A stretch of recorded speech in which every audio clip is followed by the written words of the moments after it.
Hi, Paul Arnold here, sometimes known as Stuttering Professor, and today I want to talk to you about a summary I've just done of this book, Rebel Ideas, by Matthew Syed. But I think the key is this phrase here, the power of diverse thinking.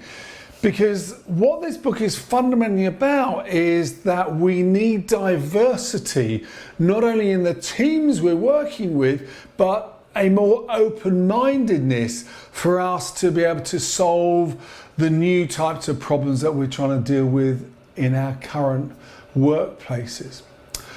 And the principle is that, why do we need this diversity and of people? Because, we all come from a different background. We all have a different history. And therefore we will see a problem through slightly different eyes. And if we see things through slightly different eyes, we're more likely to come up with a more holistic sort of, idea of what the truth is. And out of that, we'll have different solutions. So, like I always have said before, there's a truth of the book from this angle, a truth from that angle, a truth from that angle, etc. And the more ways we can look at a problem from lots of different angles, the more likely are we going to actually see a whole of truth, and out of it we're more likely to find more likely to find new solutions. And in the current sort of VUCA world, as we call it, volatile, uncertain, complex and ambiguous, we need to have that greater understanding to deal with things than in the old, maybe much more linear past. And certainly the book sort of references quite a few studies which suggest that diversity really does help in the workplace, and that productivity has been shown to grow by up to 25% in 3 fields they looked at: health, legal and financial. So evidence would suggest that it makes a lot of sense. And therefore we need to recruit a more diverse workforce within teams we're working with and within organizations. And in that sense, we've got to avoid those unconscious biases that we have, and the bias of recruiting people who are very similar to us. They talk about Bletchley Park in the Second World War, where they recruited well outside of the norms of just people who spoke German and mathematicians, crossword puzzle solvers, people from different ethnic groups, because they brought a diversity of the way of looking at a problem.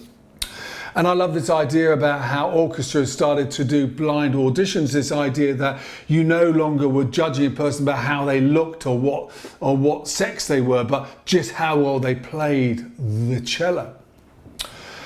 And I think actually when we get inside of these sort of teams, we've got to be very careful about the way in which actually the leader sort of manages that and allows diversity of thinking to be shared and aired in those spaces. And the book talks about what's called this sort of the hippo effect, which is highest paid person's opinion coming through, and therefore sort of unconsciously squashing out other people's viewpoints. And they talk about the hierarchical effects that happened in the Everest disaster and the United Airlines 173 episode, where people in the cockpit were too scared of really voicing their point of view to the captain. And I thought there was a very interesting part of it, talked about a anthropologist, at Harvard called Joseph Heinrich, who did a lot of work at studying cultures, around the world, and saw that there were 2 basic types of leaders coming through. There was the classic dominance one that we see in many of the animal kingdom, and he also saw another type which is called the prestige leader, who was much more about a flatter hierarchical, much more trust-driven, respect-driven, much less hierarchical, which therefore creates that term we've often talked about these days of creating a psychological safe zone that allows people to share their points of view, and critically for them to be humble enough to listen, to not think they had all the answers. So I thought that was a really important one. The book is frankly a bit light on practical applications, but one of the nice things they talked about is actually if we are trying to encourage diversity of opinion being expressed, to get everyone to write onto postcards or onto post-its and post their views in advance of the meeting. And certainly talk about a few organisations that really are about encouraging people to express their point of view, sharing that without, and making sure that the leader of that team doesn't share their point of view first. And then it goes on to talk about our own diversity and our own thinking, and there being what we call this open-mindedness. You know, we've got to start being much more open in our thinking, and shares a lot of sort of stuff they learned from actually, you know, looking at sort of winners of Nobel laureate prizes, that actually, you know, the vast majority of them had outside interests. They were all sort of playing a musical instrument, writing, drawing, you know, doing magic and things like that. So this idea that, you know, we've all got to be building outside interests and outside things to make sure we're not just sort of locked into one small space. And shares a nice technique which is called assumption reversal, that if we really are trying to break through the paradigms, what we've got to do is look at the fundamental assumptions within any category and try to reverse them, try to turn them upside down. I've talked a lot about that in past sort of creative workshops I've done.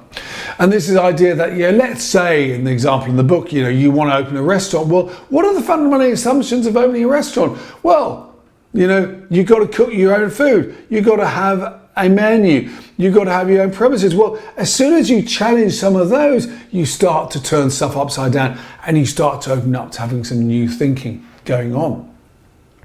Which really quite nicely sort of leads into this idea of actually, you know, of innovativeness. And we'll talk about, you know, the power of being a sort of immigrant into a society.